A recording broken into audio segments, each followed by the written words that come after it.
Okay, so you're going to be reading the protagonist this time, Yeah. so I can use my voice. Because this is a continuation of last time, so I'm going to do the other characters. Which this time it'll be all the other characters talking. Your character, like Julie, will have like 2 lines. Yeah. So I just click on. I have no idea. We just kind of presented us with this screen last time. So. This Tinder addict smells like a bit of a loser, a wannabe intellectual, a perfect source of nourishment. Oh, are we finding someone? Oh, that's right. So that woman was like, go out and have fun, do what you like. So that would be some sort of consequence or something if we don't. Time to swing a lot on the devil's dance floor. The club beckons. Okay.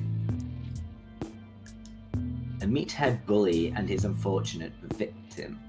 I probably shouldn't interfere, but what better chance could I find to test what I've become?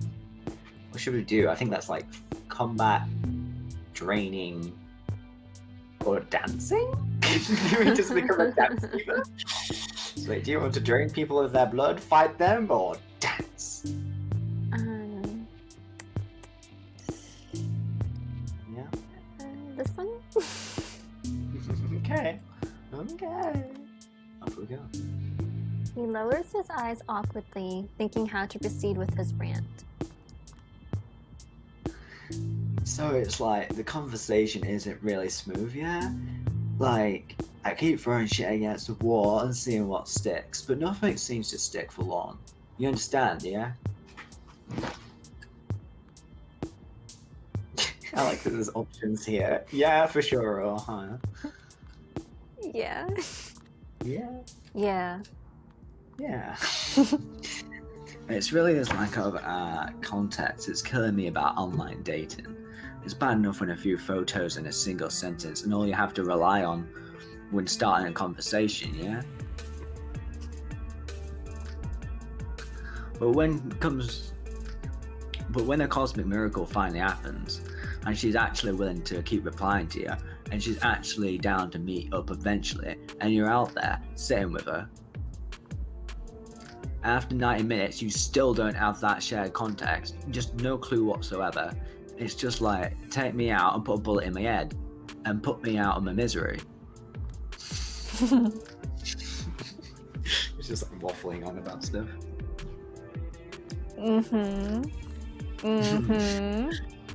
Why are you getting these lines now? Oh my god. That's like, oh yeah, I'm gonna rest my voice. Sorry, this is easier to do, so that's fine. So it's just one of those dates, and it's like, we've been sitting here for ages, and the only thing she has a prolonged interest in is getting as hammered as possible, just one drink after another. And the more drunk she is, the more familiar she's getting. It's these little things, you know, touching my upper arm after each joke, her arm around my shoulder, her jokingly punching my waist. This escalation is subtle but steady. In addition, one recurring topic appears, and that's all the cool shit she has and wishes she could have shown me. Oh, it's too bad it's all back in her apartment. That's when it hits me. She just wants to sleep with me. This happens with Tinder. Yeah, when you meet someone on Tinder, this happens sometimes. Oh, her eyes are cool now. They're like yellow. You see that? Yeah. Well, eventually, we both run out of ideas for topics that could potentially be interesting to both of us. So I'm just like, yeah, sure, I'd love to see all that crap in your apartment. So we Uber there, and it's an admittedly pretty nice apartment, like nothing too fancy, but I can tell her dad is the kind of asshole to punch her in the face if I ever met him. Oh, the kind of asshole I'd like to punch in the face if I ever met him. You know what I mean? So she guides me to the kitchen and makes me some tea, a rare Indian blend. Forget what it was 5 minutes later. Then she excuses herself and goes to the bathroom and doesn't come back. 10 minutes later, I run out of tweets to read and become a little concerned. Start looking around. First thing that catches my eye is the kitchen table. And? The table is surprisingly large, and it's covered in neatly arranged documents, like some connect the dots investigation board, mafia conspiracy kind of thing. Naturally, I take interest.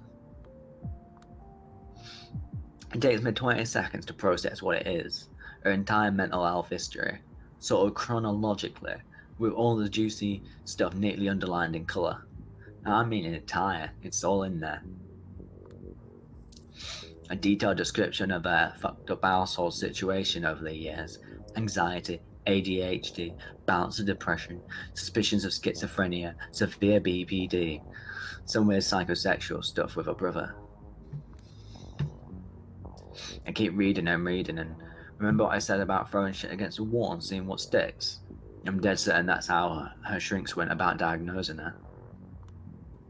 She finally comes out of the bathroom like an hour after she went in. At this point, I've read all the shit on the table 3 times, and not just stuff she's highlighted for my convenience. And I feel like right now, I understand her better than like someone who's read Crime and Punishment understands Raskolnikov? Is that it? I feel like I should know that. I'm not happy about that, like at all. You know what I mean? Uh-huh. Why are your eyes glowing yellow? He was like, now you're like, you go with the vampire and his like dying as well. It's like, oh my god. She walks in with a cheerful eye and responds with a like, oh good. She nods, does this weird finger gun thing and chuckles. Pretend I've been doing work related stuff on my phone the whole time. The small task starts. A minute in, she casually picks up one of the documents on the table. She starts doing like this super obviously body language cues that are like, oh no, how does this get here?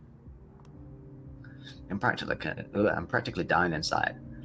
But I put on my cool face and make it look like I'm not here.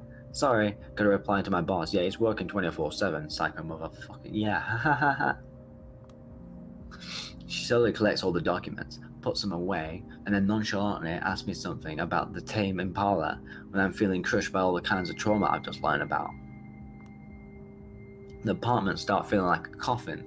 All of a sudden, she picks up a knife and starts playing with it in the zoned out stare, fucking mortified. So you think I did?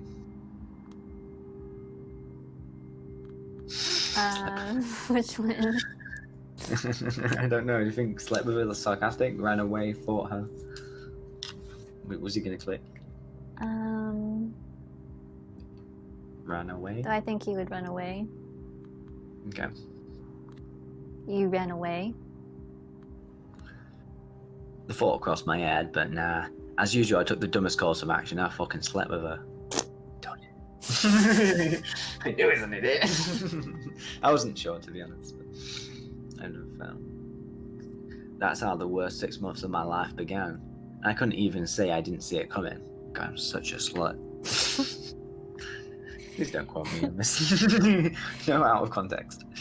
He leans back and groans, hiding his face behind his palms. I look at his neck. Every vein seems so visible and impossibly alluring. I don't think I ever looked at anyone's neck like that. I realize I feel insanely thirsty. Damn. Oh, eyes are yellow again. I know. You sure took a turn. Years ago when this rant began, it was about continental philosophy. What? Sorry, can you say that again? He's pretty drunk, barely able to focus on anything but his current train of thought, just what I was hoping for. Years ago when this... Never mind. Listen, it's stuffy in here. I want to go out, get some fresh air. You haven't touched your drink. I mean, I would if I could. No more alcohol for me. What? No, this one's not mine. I mean, some dude bought it for me, but I don't want it. He scans the room with a death stare, looking for the guy who did it, not realizing his best chance of finding him is in a mirror. Then he drinks like half of my glass at once while looking around, as if he was hoping to prove his dominance over an unseen enemy. Okay, I asked you. We're walking across the mostly empty street. He's focused on keeping upright and walking in a straight line. I'm focused on finding a spot where I can drink him up. You seem like bad news. Oh yeah? So why don't you just leave me alone? Determinism, I guess. I roll my eyes, and that's when I notice it, a deep, underlit stairwell.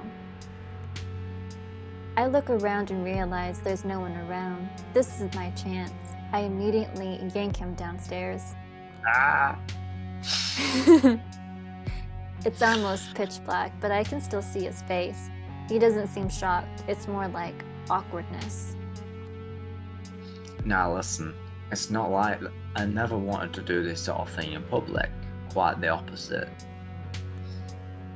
It's just that I need a certain degree of comfort to perform at optimum levels. Jeez. Oh, shut up. Right. I sink my fangs inside of his neck as he whimpers and becomes silent. Finally, that's what I've been waiting for the past hour. He relaxes in my arms and I relax with him. It's like all the drinks I had to deny myself until now are hitting my head all at once, with no unpleasant side effects. I feel radiant. I don't want this moment to end. But it has to. I drop his body to the floor and lick the wound closed, just the way she taught me. His pulse is faint but steady. He reeks of booze. If anyone finds him, there should be no suspicions. As I walk up the stairwell, I insert a finger into my mouth and try to sense my fangs. No dice. It seems they really are retractable. Well, that's handy. The hunger pangs are gone. I rub my hands around my body. I feel comfortable, hopeful, happy. Can't remember the last time I enjoyed life like this. Now, let's keep this party going.